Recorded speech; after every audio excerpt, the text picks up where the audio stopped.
dishonest. Fitzgerald's face was purplish from many memories of wrongs. There was a guy named Burdock who owned this business before you. You know what happened to him? Yes, said Brink. He's my brother-in-law. Connors or somebody insisted on having a share of the business and threatened dreadful things if he didn't. He didn't. So acid got spilled on clothes, machinery got smashed. Once a whole delivery truckload of clothes disappeared, and my brother-in-law had to pay for any number of suits and dresses. It got him down. He's recovering from the nervous strain now, and my sister, asked me to help out. So I offered to take over. He warned me I'd have the same trouble. And you got it, fumed the detective. But anyhow, you'll make a complaint. We'll get out some warrants and we'll have something to go on. But nothing's happened to complain about, said Brink quite reasonably. One broken window's not worth a fuss. But something's going to happen, insisted the detective. That guy Big Jake is poison. He's taken over the whole town, bit by bit. You've been lucky so far, but your luck could run out. Brink shook his head. No, he said matter-of-factly. I'm grateful to you, Mr. Fitzgerald, but I have a special kind of luck. I won't tell you about it because you wouldn't believe, but I can give you some of it. If you don't mind, I will. He went to the slightly dusty, partly plastic machine. On its shelf were some parts of metal and some of transparent plastic, and some grayish granular substance that was hard to identify. There was an elaborate diagram of something like an electronic circuit inside, but it might have been a molecular diagram from organic chemistry. Brink made an adjustment and pressed firmly on a special part of the machine, which did not yield at all. Then he took a slip of plastic out of a slot in the bottom. You can call this a good luck charm, he said pleasantly, or a talisman. Actually, it's a psionic unit. One like it works very well for me. Anyhow, there's no harm in it. Just one thing. If your eyelids start to twitch, you'll be headed for danger or trouble or something unpleasant. So if they do twitch, stop and be very, very careful. Please. He handed the bit of plastic to Fitzgerald, who took it without conscious volition. Then Brink said briskly, "If there isn't anything else..." "You won't swear out a warrant against Big Jake?" demanded Fitzgerald bitterly. "I haven't any reason to," said Brink amiably. "I'm doing all right. He hasn't harmed me. I don't think he will." "Okay," said the detective bitterly. "Have it your way. But he's got it in for you, and he's going to keep trying until he gets you, and whether you like it or not, you're going to have some police protection as soon as I can set it up." He stamped out of the cleaning and drying plant. Automatically, he put the bit of plastic in his pocket. He didn't know why. He got into his car and drove downtown. As he drove, he looked suspiciously at his pipe. He fumed. As he fumed, he swore. He did not like mysteries. But there was no mystery about his dislike for Big Jake Connors.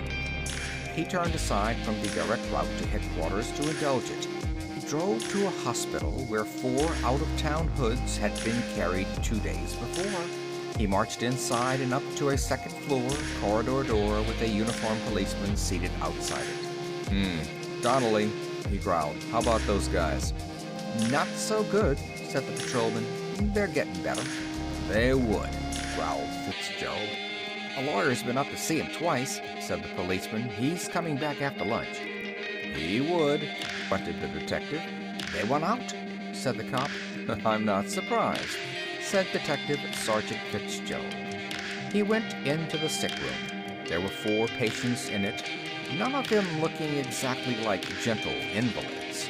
There were 2 broken noses of long-ago dates, 3 cauliflower ears, and 1 scar of a kind that is not the result of playing lawn tennis. 2 were visibly bandaged, and the others adhesive taped. All of them looked at Fitzgerald without cordiality. "Well, well, well," he said. "You fellows still here." There was silence. "In union there is strength," said Fitzgerald. As long as you stay in one room, everybody's sure the others haven't started ratting, right? One of the four snarled silently at him. It was just an accident, pursued the detective. You four guys are riding along, peaceable, merrily taking the air, when quite inadvertently, one of you almost blows the head off of another, and he's so astonished at there being a gun in the car that he wrecks it. And when they get you guys in the hospital, there ain't one of you knows anything about four sawed-off shotguns and a Tommy gun in the car with you. Strange, strange, strange. Four faces regarded him with impassive dislike. The bandaged ones were prettier than the ones that weren't. That Tommy gun business, explained Fitzgerald, is a federal affair. It's against Fed law to carry 'em around loaded. And your friend, Big Jake, hasn't been leaving presents on the White House steps. You know, you guys could be in trouble. 3 pairs of eyes and an odd one, the other was hidden under a bandage, stared at him stonily. You see, explained Fitzgerald again, Big Jake slipped up. He hasn't realized it yet. It's my little secret. A week ago, I thought he had me licked.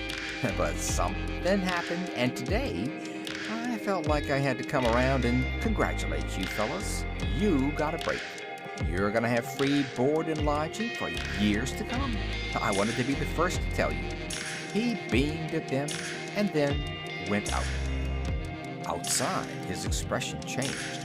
He said bitterly to the cop at the door, I bet they beat this rap. He went downstairs and out of the hospital. He started around the building to his car. His eyelid twitched. It twitched again, began to quiver and flutter continuously. Fitzgerald stopped short to rub the offending eye. There was a crash. A heavy glass water pitcher hit the cement walk immediately before him. It broke into a million pieces. He glared up. The pitcher would have hit him if it hadn't been for a twitching eyelid that had brought him to a stop. The window of the room he'd just left was open, but there was no way to prove that a patient had gotten out of bed to heave the pitcher, and it had been broken into too many pieces to offer fingerprint evidence. Ah, said Fitzgerald morosely, they're plenty confident. He went to headquarters. There were more memos for his attention. One was just in. A cab had crossed the sidewalk and crashed into a plate glass window. Its hydraulic brakes had failed. The trouble was a clean saw cut in a pressure line. Fitzgerald went to find out about it. The cab driver bitterly refused to answer any questions. He wouldn't even admit that he was not insured by Big Jake against such accidents. Fitzgerald stormed. The owner-driver firmly and gloomily refused to answer a question about whether he'd been threatened if he didn't pay protection money. Fitzgerald raged on the sidewalk beside the cab in the act of being extracted from the plate glass window. An open-mouthed bystander listened admiringly to his language. Then the detective's eyelid twitched. It twitched again violently. Something made him look up. An employee of the plate glass company, there were rumors that Big Jake was interesting himself in the plate glass insurance beside cabs, wrenched loose a certain spot. Fitzgerald grabbed the bystander and leaped. There was a musical crash behind him. A tall section of the shattered glass fell exactly where he had been standing. It could have been pure accident. On the other hand, he couldn't prove anything, but he had a queer feeling as he left the scene of the crash. Back in his own car, he felt chilly. Driving away presently, he felt his eyelid tentatively. He wasn't a nervous man. Ordinarily, his eyelids didn't twitch. He went to investigate a second memo. It was a restaurant, and he edged the police car gingerly into a lane beside the building. In the rear, the odor of spilled beer filled the air. It would have been attractive, but for an admixture of gasoline fumes and the fact that it was mud. Mud whose moisture content is spill beer has a peculiar smell all its own. He got out of his car and gloomily asked the questions the memo called for. He didn't need to. He could have written down all the answers in advance. The restaurant, now reporting vandalism, had found Big Jake's brand of beer unpopular. It had 20 cases of a superior brew brought in by motor truck. It was stacked in a small building behind the cafe. For one happy evening, the customers chose their own beer. Now, next day, there were 18 cases of smashed beer bottles. The crime had been committed in the small hours. There were no clues. The restaurant proprietor unconvincingly declared that he had no idea who caused it, but he'd only notified the police so he could collect insurance, not for Big Jake.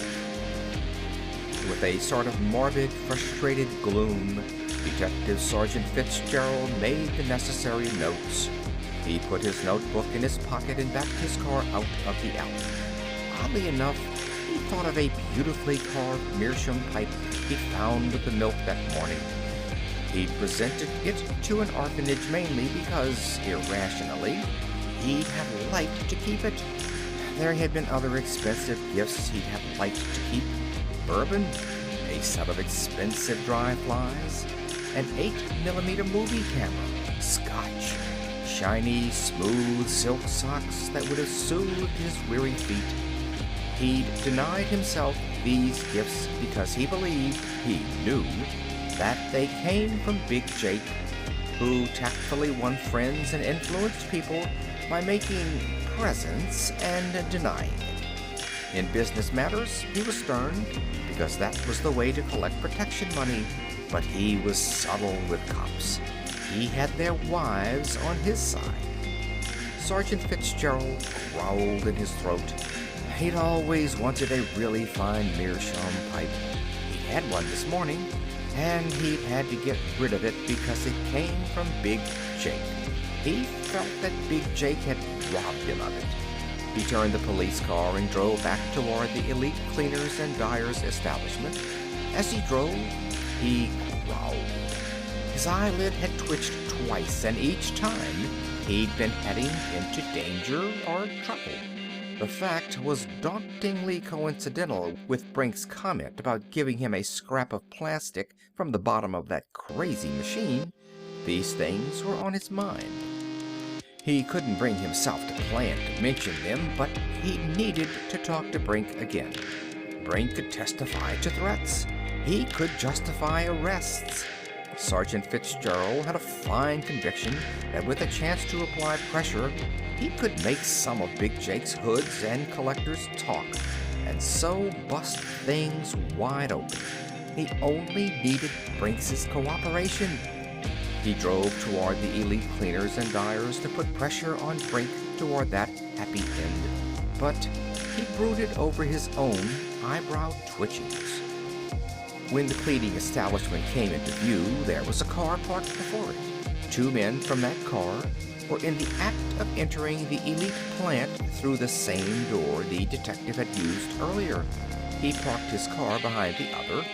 Fuming, he crossed the sidewalk and entered the building. As he entered, he heard a scream from the back. He heard a crashing sound and more screams. He bolted ahead, through the outer office and into the working area he had not visited before.